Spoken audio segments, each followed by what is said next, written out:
This is a Reconstructionist radio production. Please visit chalcedon.edu to purchase this book.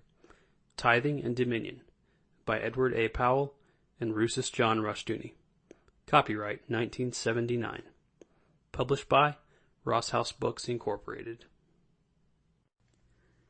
Chapter 6. The Tithe in History. Church historians are usually high-minded people who rarely give attention to such things as money, except, of course, when negotiating for their salaries. As a result, too little attention has been paid to the relationship between giving and Reformation.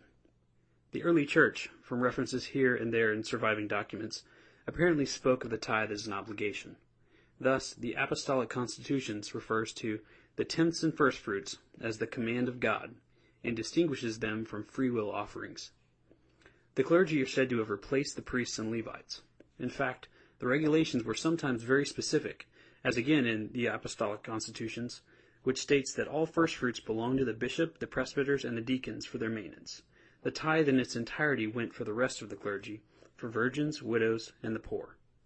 In Cyprian, Augustine, Ambrose, Chrysostom, and others we find references to tithing. The Council of Tours, 567, declared the tithe to be obligatory. Indifference with respect to tithing led again and again to a decline in the work of the church. Reforms always went hand in hand with tithing. Repeatedly, when the church became derelict, other Christian agencies were started, received the tithes of the faithful, and reformed the church. Throughout the Middle Ages, as well as later, schools, hospitals, orphanages, churches, poor relief, and much more depended entirely on this tithe. It is significant that, during the spiritual ebbs of the medieval era, care of the poor and of the sick was still maintained. A decretal of 1200, addressed to the Archbishop of Canterbury by Innocent III, made mandatory that tithes be paid to the parish church. This step was one of the most destructive acts in the medieval era, and it made the Reformation inevitable and necessary. Previously, a believer's ability to control his tithe and to pay it to the deserving Christian causes had been instrumental in recurring reforms within the church. By binding the tithe to the parish church, and much later by requiring attendance to the parish church, whatever its character, the self-reforming character of the church was destroyed. Previously, the church was readily subject to reform on the level of the believer by his control of the tithe. Now only two means of reform remained, first from the top, and second, by division, as at the Reformation. Where Protestants seek similarly to bind the tithe to the church, the same stifling of reform and growth occurs. With the Reformation, the most notable developments took place within Puritanism. Thomas Lever, in sermons preached in 1550, saw as sacrilege the confiscation by Henry VIII of church properties. That which belongs to the Lord is the Lord's, not man's. His preaching called for and prompted restitution. The result was the beginnings of Puritan tithing and giving, the greatest outpouring of Christian financing in history. We are still living on the remnants of that impetus. W.K. Jordan has written on some of the earlier aspects of that Puritan giving.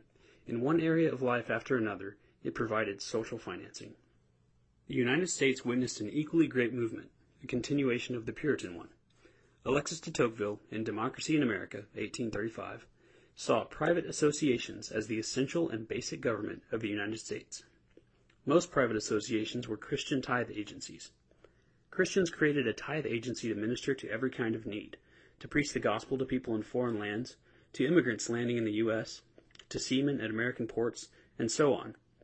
Immigrants were given job training, their wives taught homemaking, and their children placed in Christian schools. As problems arose, new missions were created to minister to them. The United States had serious problems in those days. European prisons were regularly emptied, and the prisoners shipped to the U.S. De Tocqueville saw what these people in great numbers meant to America's future, inhabiting, as they did, its major cities. They were creating slums worse than anything Europe knew. He stated, quote, "The lower orders which inhabit these U.S. cities constitute a rabble even more formidable than the populace of European towns. They consist of freed blacks in the first place, who are condemned by the law and by public opinion to an hereditary state of misery and degradation. They also contain a multitude of Europeans who have been driven to the shores of the New World by their misfortunes or their misconduct, and these men inoculate the United States with all our vices, without bringing with them any of those interests which counteract their baneful influence.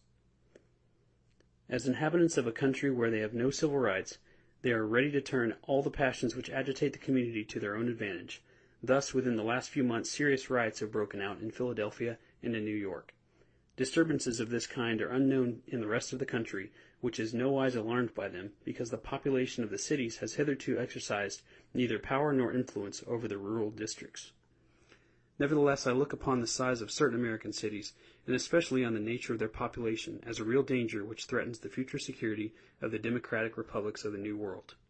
And I venture to predict that they will perish from this circumstance, unless the government succeed in creating an armed force, which, while it remains under the control of the majority of the nation, will be independent of the town population, and able to repress its excesses." End quote. No federal army, de Tocqueville to the contrary, was necessary to keep the rabble of the U.S. cities from destroying the country.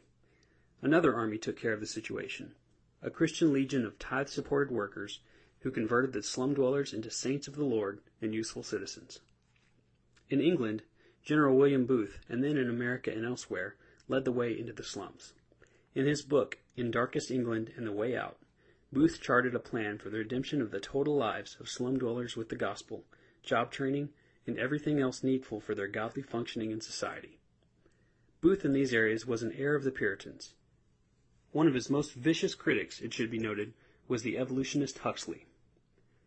The failure of Christians to tithe, their dereliction from the faith and from God's law, leaves us today with cities in which not only the slum dwellers, but the rich are a menace with their lawlessness. In the countryside, the absence of faith is again responsible for moral decline and waywardness. Nothing effectual about any of these problems can be done apart from God's law. The principle of restitution must be restored to criminal law. The family must again assume the basic responsibilities of government. Schools must be Christian, or else they will be anti-Christian. And God's tithe must be paid, or God's work, in God's way, will not be done. We are reaping the harvest of man's work, of our own work, of humanism in our lives. God's harvest comes only in God's appointed way.